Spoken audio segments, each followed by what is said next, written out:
Ito na lang natira sa amin.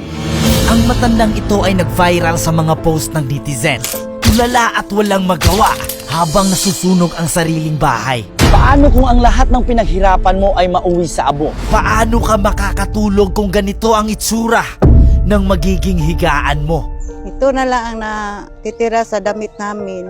Hindi lang ang mga damit at gamit ang naabo dahil kasali na rin dito ang kanilang alagang pusa at aso. Pati ang among aso, pusa, nauling, abo ang lahat sa sunog. Pati yung mga alagang manok ni tatay na lechon.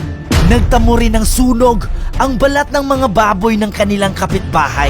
Malis ako para bumili ng pagkain sa kanding. Pag uwi ko, wala. Ubos ng bahay ko. Sunog ng lahat. Wala akong nanggawa. Kundi ni upo lang ko sa saging. Anong pakiramdam mo tayo nung nakita mo yung bahay mo na unti-unting naaabo? Sobra akong nasasaktan. Wala na kaming tutuluyan. Nagbarong-barong na ako doon sa kambing. Ngayon tapos na ang sunog, Nay. Anong plano nyo ngayon? Patsagaan lang namin kung anong natira. Sa pag-share ninyo sa bawat video ko, nakakapag-ipon ako para sa pagtulong sa mga taong katulad nito. Maliban sa pagpagawa ng bagong bahay, sagot ko na ang 1 taong pagsasaing ninyo. At ngayon magsisimula na tayo sa paggawa ng bahay ni nanay at tatay. Time lapse!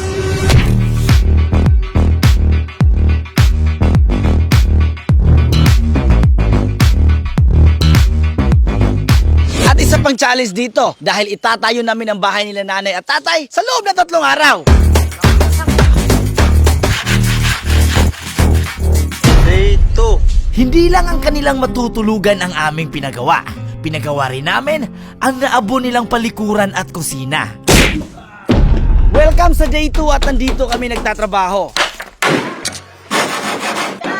At sa pangatlong araw, tinapos namin ang lahat ng kailangan nila para makalipat. Hi guys, welcome to my vlog.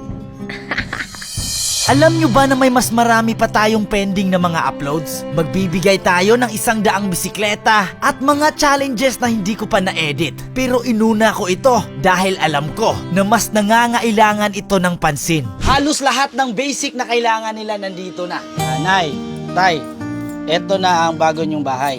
Hindi man ito gaanong kaganda pero at least may matutulugan na kayo. At gaya ng pangako ko, 1 taong pagsasaing ang sasagutin ko. Bumili kami ng 1 dosen ng sakong bigas. Kung sila lang 2, sapat na to para sa 1 taon. At maliban dyan, bumili rin tayo ng sandamakmak na mga groceries.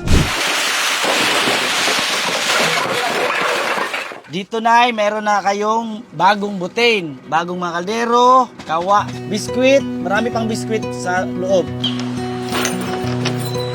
Walking down the avenue where we used to play. The house on the corner is still the same today. Maraming salamat sa inyong tulong. Kung dili dahil sa inyo, siguro na doon kami natulog sa kamalig ng kambing. Ang gawin nyo dito, Nay, tay, gumawa lang kayo ng bata. Sa mga gusto ng larong pambahay, tamang-tama ang 1xBet para sa inyo. Dahil marami itong laro na pwedeng mapagpilian. Pero ito ang paborito ko, ang Swampland. Susubukan natin 20 pesos. Dito, dito. Kahit 1 tama lang or 2, pwede ka nang mag-stop. Ang 20 pesos naging 43.4. Ganyan lang kadaling laruin. Pero tandaan, ito ay para sa mga saktong gulang na. Madali lang dito dahil sa pag-top up, pwede kang gumamit ng GCash at banks. Kung interesado ka, na sa comment section yung link. Pagkatapos, fill upan lang ang lahat ng ito. Good news sa mga bago pa lang dahil up to 12,000 bonus na ang pwede ninyong makuha.